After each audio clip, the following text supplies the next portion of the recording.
Angin sore berhembus sejuk di lereng Gunung Lawu, membawa aroma tanah basah dan dedaunan yang tertimpa sinar matahari terakhir.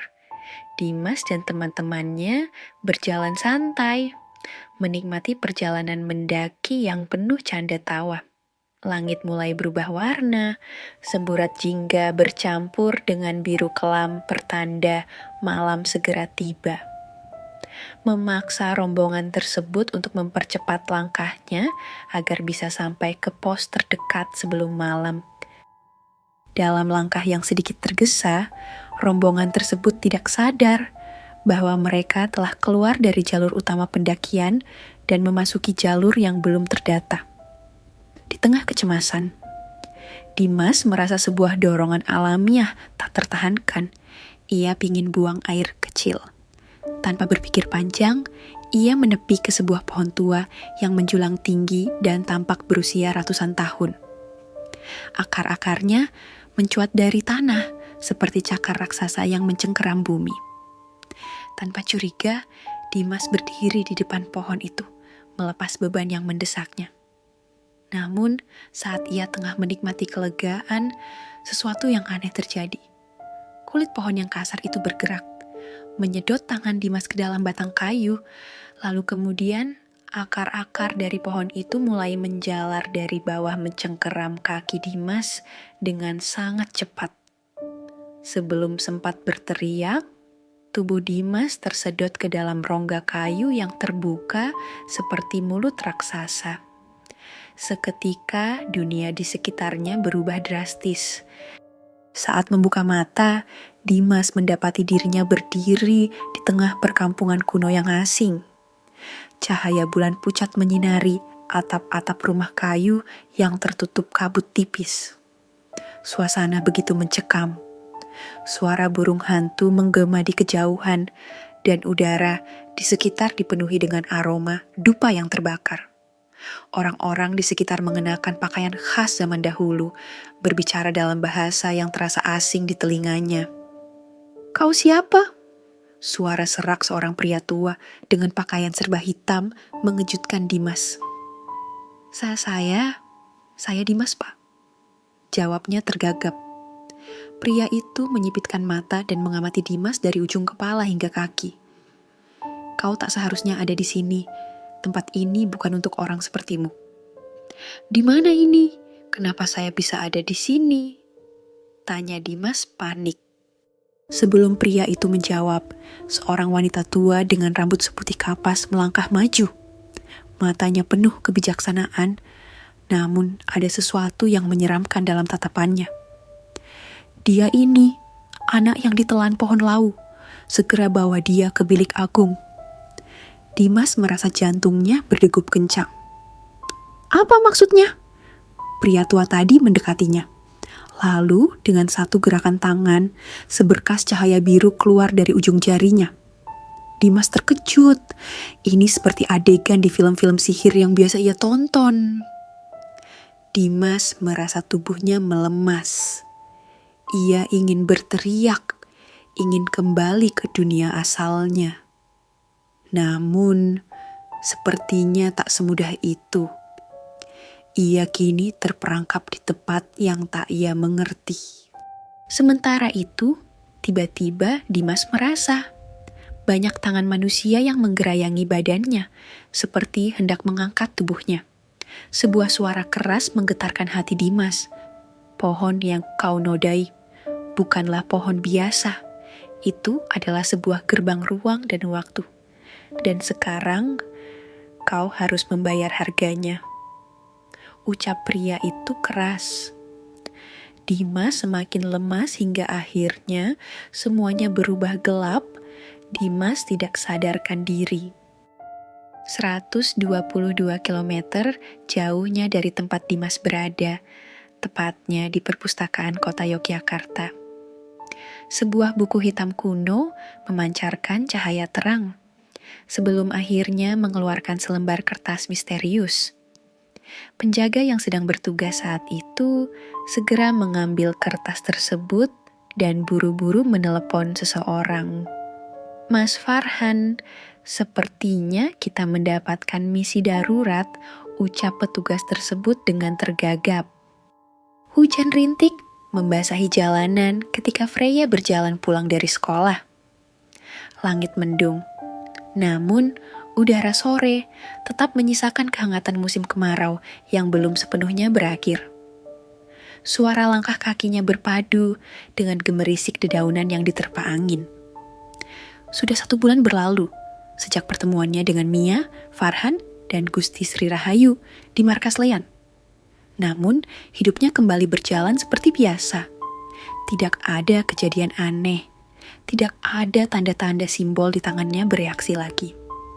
Kadang-kadang, Freya ingin sekali menghubungi Mia atau Farhan, tetapi rasa ragu menghalanginya. Apa yang harus aku katakan? Tidak ada hal penting yang terjadi, pikirnya.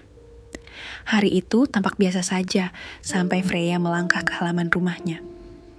Di sana, sebuah mobil sedan Mercedes-Benz klasik berwarna hitam mengkilap terparkir rapi. Mobil itu terlihat berbeda dari kendaraan yang biasanya dilihat Freya di daerah sekitar mereka. Siapa yang bertamu ke rumah jam segini? Gumam Freya. Ia melangkah mendekat dengan hati-hati.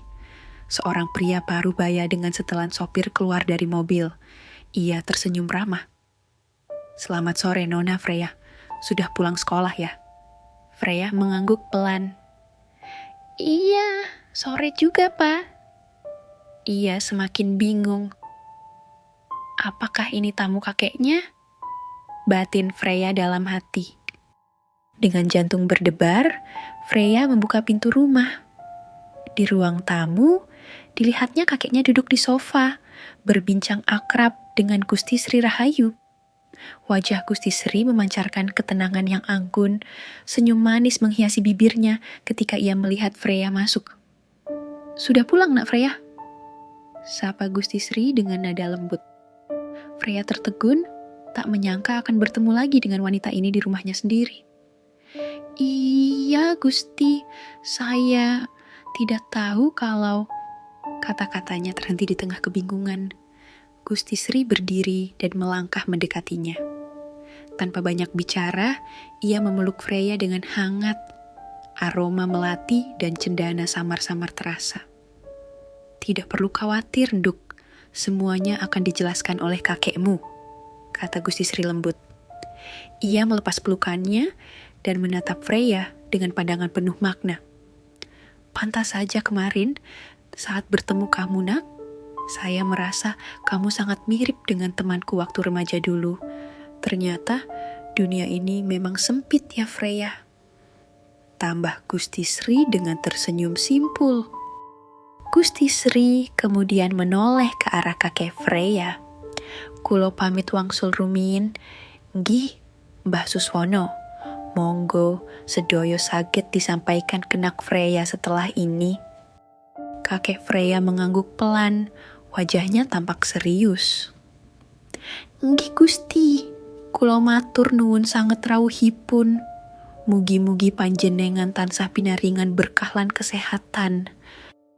Freya hanya bisa berdiri mematung saat Gusti Sri berjalan keluar rumah, diiringi sopirnya yang membukakan pintu mobil.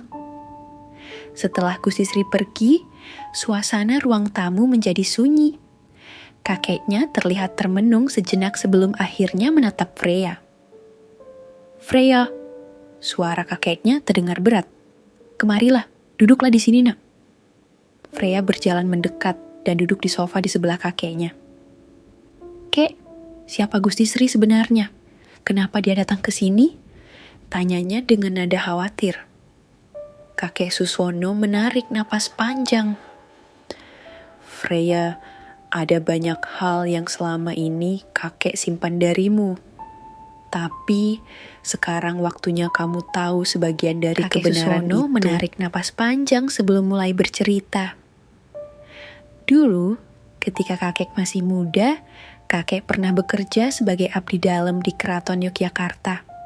Di sanalah kakek bertemu dengan nenekmu. Kami mengabdi di sana selama bertahun-tahun, hingga akhirnya menikah dan memiliki seorang anak perempuan, yaitu ibumu. Freya menatap kakeknya dengan mata membelalak. "Jadi, ibu pernah tinggal di dalam keraton, kek?" Tanyanya tak percaya. Kakeknya mengangguk pelan. "Ibumu memang tidak tinggal di sana, tapi dia sering berada di dalam kompleks keraton, karena aku dan nenekmu bekerja di sana. Saat masih kecil, ibumu sangat akrab dengan Gusti Sri Rahayu. Mereka hampir seumuran dan sering bermain bersama saat ibumu ikut kami bekerja sebagai abdi dalam." Freya terdiam, mencoba membayangkan ibunya kecil berlarian di antara bangunan-bangunan bersejarah keraton. Ia tidak pernah tahu bahwa keluarganya memiliki hubungan yang begitu dekat dengan lingkungan bangsawan Yogyakarta. "Tapi kek, bagaimana dengan orang tuaku? Mereka betul keluar negeri untuk bekerja, kan?" Tanyanya ragu. Kakeknya menghela napas, menatap Freya dalam-dalam. "Sebenarnya, itu bukanlah cerita yang sesungguhnya. Orang tuamu tidak pergi ke luar negeri untuk menjadi TKI atau TKW. Mereka mendapatkan tugas khusus dari Gusti Sri." Freya merasakan jantungnya berdetak lebih cepat. "Tugas? Maksudnya apa, kek? Sebuah misi atau apa?" Kakek Suswono menggeleng pelan. "Kakek tidak tahu pasti, tapi jika sampai melibatkan Gusti Sri, pastilah itu sesuatu yang sangat penting." Pikiran Freya langsung melayang ke film-film superhero yang pernah ia tonton. Sebuah ketakutan merayap dalam benaknya. Dengan suara gemetar, ia bertanya, "Tapi mereka masih hidup kan, kek?" Kakeknya tersenyum hangat, lalu tertawa kecil. "Tentu saja mereka masih hidup, nak. Mereka masih sering menelponmu, bukan? Jika mereka menelepon lagi, mungkin itu waktu yang tepat bagimu untuk bertanya langsung mengenai semua ini kepada bapak ibumu." Freya mengembuskan napas lega, tetapi hatinya tetap penuh tanda tanya. Ia merasa seperti baru saja mengungkap sebagian kecil dari teka-teki besar yang menyelimuti keluarganya. Kakeknya kemudian menariknya ke dalam pelukan. "Enduk, Gusti Sri sudah bercerita tentang apa yang kamu alami, termasuk kunjunganmu ke Keraton Yogyakarta kemarin. Kakek hanya ingin kamu berjanji, setelah ini apapun yang terjadi, jangan pernah berbohong lagi. Kamu harus selalu berkata jujur kepada kakek." Freya terisak kecil, merasa bersalah karena sempat menyembunyikan sesuatu dari kakeknya. "Maafkan aku, kek. Aku tidak bermaksud berbohong," katanya lirih. Kakeknya tersenyum dan mengusap kepala Freya dengan lembut. "Kakek sudah mengerti, Nuk. Kakek juga sudah tahu sedikit banyak tentang apa yang kamu alami dan apa yang telah ditawarkan oleh Gusti Sri. Tadi, beliau datang secara khusus ke sini untuk meminta izin dariku agar kamu bisa mengikuti beliau." Freya menatap kakeknya dengan mata membesar. "Maksudnya, aku benar-benar boleh untuk ikut Gusti Sri, kek?" Kakek Suswono tidak langsung menjawab. Ia meraih sebuah buku kecil berwarna hitam dari meja kecil di samping sofa. "Ini adalah titipan dari Gusti Sri untukmu," ujarnya sambil menyerahkan buku itu kepada Freya. "Jika isinya penting, kakek tidak perlu tahu. Tapi satu hal yang perlu kamu pahami, Freya. Kakek akan selalu mendukung apapun keputusanmu. Namun, ingat, kamu harus selalu berhati-hati." Freya mengangguk perlahan. Kemudian, dengan hati-hati, Freya membuka buku tersebut. Pada halaman pertama, ada secari kertas catatan dengan tulisan tangan yang rapi. Waktu dan tempat penjemputan. Di bawahnya, tertulis sebuah alamat jalan di dekat rumah Freya, serta satu nama yang sangat dikenalnya, Farhan. Tapi yang membuatnya benar-benar merinding adalah tulisan kuno beraksara Jawa di halaman pertama buku hitam itu, yang jika diterjemahkan berbunyi, "Segera datang, Desa Polo Gumandul memanggil." Freya menatap tulisan itu dengan hati berdebar. Ini bukan lagi sekadar cerita keluarga. Ini adalah awal dari sesuatu yang jauh lebih besar. Misi pertamanya di LIAN telah dimulai.